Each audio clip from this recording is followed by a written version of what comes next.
স্বাভাবিক রয়েছে বলে জানিয়েছে প্রশাসন। আইন শৃঙ্খলা বাহিনীর সদস্যরা নিয়মিত টহল দিচ্ছে শহরে। আরও জানাতে নীলফামারীর সৈয়দপুর থেকে যুক্ত হয়েছেন আমিরুল বাপ্পি। বাপ্পি, ভোট ঘিরে শহরের আইন শৃঙ্খলা পরিস্থিতি কেমন এবং ভোট গ্রহণের প্রস্তুতি নিয়ে বিস্তারিত জানাবেন।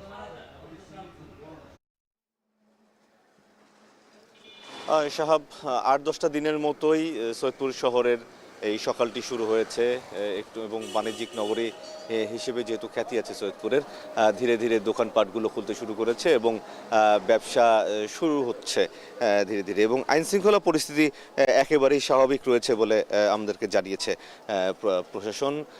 আমরা আইনশৃঙ্খলা বাহিনীর বিভিন্ন সদস্যদের টহল দিতে দেখেছি, তাদের গাড়িগুলো দেখেছি বিভিন্ন জায়গায় তারা দাঁড়িয়ে আছে এবং তারা নিয়মিত বিভিন্ন জায়গায় টহল দিচ্ছে। যেহেতু আজ সকাল 7টার পর থেকে প্রচারণা বন্ধ, সেহেতু কোনো প্রার্থী বা তাদের সমর্থক কেউই আসলে এখন মাঠে নেই, থাকারও কথা না খুব স্বাভাবিকভাবেই। আর ভোট গ্রহণের যেসব প্রস্তুতি, সেটি হচ্ছে যে আগামীকাল সকালবেলা এই যত সরঞ্জাম আছে ভোটের, সেগুলো বিতরণ করা হবে। এখন বিভিন্ন অফিসারদেরকে এবং আনসার ভিডিপি সদস্যদেরকে দায়িত্ব বুঝিয়ে দেওয়া হচ্ছে গত কয়েকদিন ধরে আমরা দেখেছি। আমি যদি গোটা নীলফামারীর চিত্র একটু আপনাকে বলতে চাই, তাহলে নীলফামারী 1 আসনে ভোট গ্রহণ করা হবে 154টি কেন্দ্রে, নীলফামারী 2-এ 134টি, নীলফামারী 3-এ 105টি এবং নীলফামারী 4-এ মোট 169টি কেন্দ্রে ভোট গ্রহণ করা হবে। এবং এই পুরো জেলার ভোট সংখ্যা প্রায় 15 লাখ।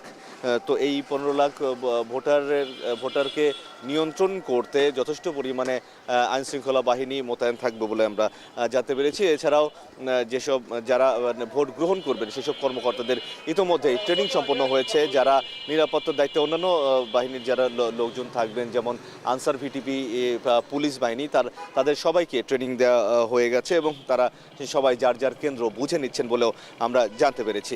এবং যতটুকু জানতে পেরেছি যে আগামীকাল সকাল থেকে এই নীলফামারীর যে 4টি আসন আছে, সেই 4টি আসনের যে ভোটের সরঞ্জামগুলো সেগুলো বিতরণ শুরু হবে সকাল থেকে এবং সেটা চলবে সন্ধ্যা পর্যন্ত। তো সাহেব, এই ছিল আমার কাছে সৈয়দপুর থেকে সবশেষ অবস্থা। আইন শৃঙ্খলা বাহিনীর নিরাপত্তা পরিস্থিতি নিয়ে নীলফামারীর সৈয়দপুর থেকে আমাদের সঙ্গে সার্বিক পরিস্থিতি জানাতে যুক্ত ছিলেন আমিরুল বাপ্পি।